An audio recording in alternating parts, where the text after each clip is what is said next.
अभ्यासयोगातील मर्मस्थळे भाग 2 मधील मतत्रयींच्या संदर्भात जे वर्गीकरण केले आहे त्यानुसार भागवत मत हे परिपूर्ण आहे, शैव मत हे परिपूर्ण आहे असे वर्गीकरण असून अवधूत मत हे सर्वांग परिपूर्ण आहे असे म्हटले आहे. याबद्दल कृपया मार्गदर्शन करा.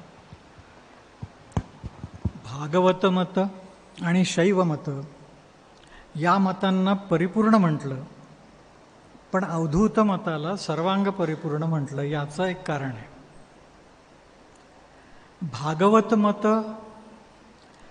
किंवा शैव मत या मतांमध्ये काही वेळेला भक्तांचे अभिनिवेश दिसून येतात. अभिनिवेश याचा अर्थ विपरीत समजुती आणि त्या समजुतींना धरून राहणं, त्याप्रमाणे वागणं. आता उदाहरणार्थ शैव मतामध्ये परिपूर्ण मत येते, पण तरीसुद्धा त्या मतामध्ये काही आग्रही मंडळी आहेत आणि ती आग्रह धरतात की आमचं मतच परिपूर्ण आहे आणि सर्वश्रेष्ठ आहे, याच्या पलीकडे काही नाही. बरं, इथपर्यंत म्हणूनही थांबलं तरी हरकत नाही ते, कारण समन्वय होतो त्याचा. पण त्याच्याही पुढे जाऊन ही मंडळी इतरांना कमी ठरवतात. हे बाकीचं दूर राहू दे. सूत संहिता जो शैव मताचा अत्यंत प्रमाण ग्रंथ आहे, त्यात सूत महर्षींनी सांगताना त्या अभिनिवेशाने एक सांगितलेलं आहे की शिवांकडूनच ज्ञानप्राप्ती होते. बरोबर आहे, पण भगवान विष्णूंना देखील त्यांच्याचमुळे ज्ञानप्राप्ती होते. सर्व परब्रह्माची जी स्वरूप आहेत त्यांनाही त्यांच्याचमुळे ज्ञानप्राप्ती होते. तर हे असं म्हणणं ब्रह्मसापेक्ष चुकीचं आहे. हा अभिनिवेश आहे फक्त. भागवत मतातही तसंच आहे. भागवत मतामध्ये अतिरेक करणारी मंडळी आहेत. ती सांगतात की भगवान विष्णूंच्या चरणाश्रयाला सगळे आहेत. आता समन्वय करताना ब्रह्मदृष्टीने त्याचा समन्वय नेहमीच होतो, पण तरी देखील हा अभिनिवेश आहे. कारण यांनी तुमच्या उपास्याला भगवंतांना काही फरक पडत नाही, फरक तुम्हाला पडतो.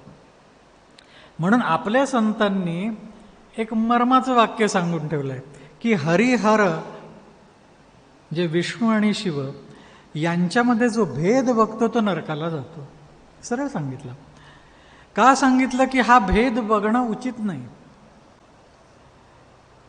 आणि हे जे भेद बघण्याचं भाग आहे हा शिष्याच्या अंतःकरणात कुठे शिल्लकच राहू नये याची काळजी अवधूत मतात घेतलेली आहे. भगवान दत्तात्रेयांनी इतका सखोल ब्रह्मज्ञानाचा उपदेश केलेला की जेवढा कोणीच केला नसेल. आणि ते सांगतात की त्या एका ब्रह्मदृष्टीला भेदच उरत नाही. तेच तत्व नाना रूपांनी नटलेलं आहे. त्यामुळे ज्या रूपाने ते तत्व नटलं असेल त्याला तुम्ही श्रेष्ठ म्हणा. तुम्हाला जर ते पटत असेल तर ते रूप. आता समजा एखादा म्हणेल की नाही बाबा, ते भगवान शिवांचं श्मशानात राहणारं रूप, अंगाला चिताभस्मा लेपो, गरलमशनम, विषच ज्यांचं अशन आहे, भोजन आहे, दिक्पट धरो, दिशा हेच ज्यांचं वस्त्र आहे, अशा शिवांची काही मला आवडी नाही बाबा. त्यापेक्षा मुरली वाजवणारे भगवान श्रीकृष्ण मला जास्त प्रिय आहेत. ठीक आहे, तुमचा विषय. त्या परब्रह्माला काही फरक पडत नाही. कारण जगामध्ये आपण काय नमुने निर्माण केलेले आहेत हे माहिती आहे त्यांना. बरं, त्यांच्यात वैचित्र्य आहे.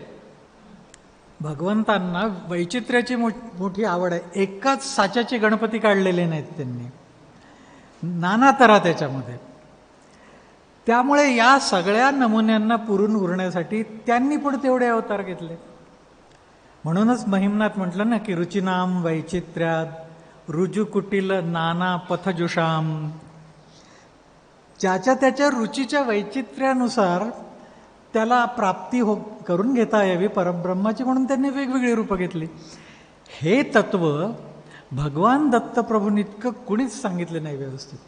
त्यामुळे अवधूत मतामध्ये खरोखर ज्याच्यावरती कृपा झाली आहे आणि त्या मताचा ज्यांनी अभ्यास केलेला आहे त्याच्या मनामध्ये ही भेदभावना कदापिही येणार नाही, कदापिही नाही. जे अक्षरशः काही पिढ्यांच्या अगोदर अशी परिस्थिती बघायला मिळत होती की शिवांचे भक्त आहेत ते सगळं आडवं करणार, भस्म आडवं लावणार, नमस्कारे आडवा घालणार देवाला. भगवान विष्णूंचे भक्त आहेत ते गंध उभं लावणार, नमस्कार उभा घालणार. आणि एकमेकांचा द्वेष, हे असे आहेत ते तसे आहेत. एकमेकांच्या विरुद्ध उपचार देवांचे, यांच्या देवांना जे आवडत नाही ते यांच्या देवाला आवडतं, असा सगळ्या समजुती. एकदा भक्तियात्रा निघाली होती आपली, दक्षिणेमध्ये आम्ही गेलो होतो. मीनाक्षीच्या मंदिरामध्ये मदुराईला दर्शन झालं आमचं आणि आम्ही बाहेर उभं होतो तिथे. मी बाहेरच्या बाजूला, ताई आणि मी आम्ही बोलत उभं होतो. आमच्या सोबत एक अमेरिकेतले साधक होते. ते दुसऱ्या बाजूला टोकाला उभं राहून, म्हणजे दार असं, एका बाजूला मी आणि ताई आणि काही साधक बोलतोय, या बाजूला ते एकटे साधक उभे. आता तिथे त्या मीनाक्षीला देखील जी शैव मंडळी दर्शनाला यायची ना, ती आडवा अम्मा म्हणून आडवा नमस्कार घालायची, आडवा. आता तो नमस्कार, त्यामुळे त्यांचं डोकं या साधकाच्या दिशेने. आणि अशी त्या दिवशी तो शैव मंडळींचा एक मोठा ग्रुपच आला होता.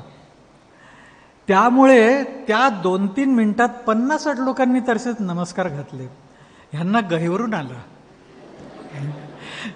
ताईंना शंका आली की काहीतरी गडबड आहे, म्हणून त्यांनी बोलवलं, इकडे या म्हणाले. काय झालं तुम्हाला? ते म्हणाले, पहा भगवतीची केवढी करुणा, ती भगवती माझ्या अंतःकरणात आहे हे जाणून मला 50 लोकांनी तरी नमस्कार घातले. तर ही याच्या पलीकडे, त्यातनं विनोदापलीकडे काही होत नाही. तो नमस्कार तुम्ही देवाला सरळ घाला का आडवा घाला, तुमची भावना जशी असेल तसा तो पोचतो. लोकांचे भ्रम व्हायचे ते होतातच त्यातनं. तर अवधूत मतामध्ये इतकं परफेक्शनला नेलं आहे दत्तप्रभूंनी की ही शंका कुठे त्या शिष्याच्या अंतःकरणात उरतच नाही. या उलट त्यांनी ठिकठिकाणी बजावलेलं आहे की अशी शंका आली तर ती योग्य नव्हे, काढून टाका, काढून टाका. त्यांचे जर शिष्य पाहिले सगळे, अगदी यदूंपासून, तर सगळ्यांना त्यांनी या प्रकारे तयार केलेलं दिसतं. कार्तवीर्याला देखील सगळ्यांना या पद्धतीने तयार केलेलं आहे. आणि म्हणूनच ते सांगतात ना, ते म्हणतात की सर्व जर परब्रह्म आहे तर सर्व आमच्यासाठी बोध देणारच आहे. इतर कशाला? त्यांनी 24 गुरु सांगितले, ते सद्गुरू नव्हे तर लक्षात घ्या.